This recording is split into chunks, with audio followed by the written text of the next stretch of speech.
Info টেলিভিশনে স্বাগতম। খবরের সাথে রয়েছে আমি নাসিরউদ্দিন শিকদার।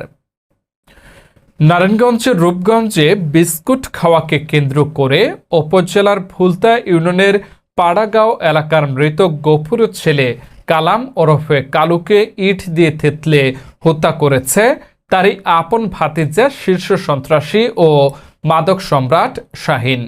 বিস্তারিত ভিডিও চিত্রে।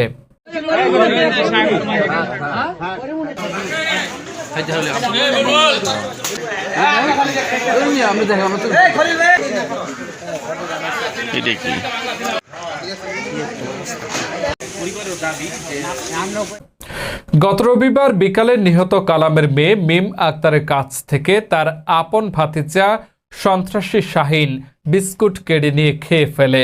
বিস্কুট খেয়ে ফেলায় মিম কান্নাকাটি শুরু করলে নিহত কালাম শাহিনকে প্রতিবাদ করে। এতে শাহিন ক্ষিপ্ত হয়ে তার চাচা কালামকে ইট দিয়ে মাথায় ও শরীরের বিভিন্ন স্থানে আঘাত করে গুরুতর জখম করে।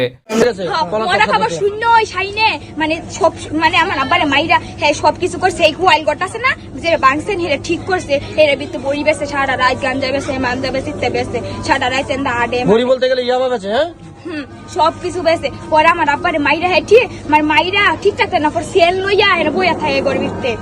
হ্যাঁ সেল লইয়া বইয়া থাকে, পিস্তল থাকে লগে।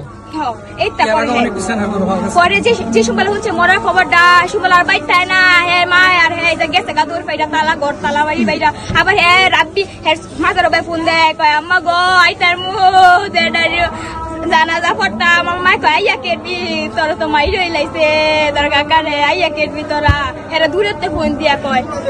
পরে পরিবারের লোকজন তাকে উদ্ধার করে প্রথমে স্থানীয় প্রাইভেট হাসপাতালে নিয়ে যায়। পরে উন্নত চিকিৎসার জন্য তাকে ঢাকা মেডিকেল কলেজ হাসপাতালে ভর্তি করে। গতকাল মঙ্গলবার রাতে চিকিৎসাধীন অবস্থায় তার মৃত্যু হয়। যারা এই ঘটনার সাথে জড়িত, সে যেই হোক, যে দলেরই হোক বা যার সাথে জড়িত হোক, আমরা তাকে অবশ্যই অত্যন্ত কঠোরভাবে আইনের আওতায় নিয়ে আসবো এবং দ্রুত বিচারের যাতে ব্যবস্থা হয় সেই ব্যবস্থা আমরা করব। এছাড়া নতুন নতুন তথ্য পেতে ইনফো টেলিভিশনের সাথে থাকুন। ধন্যবাদ।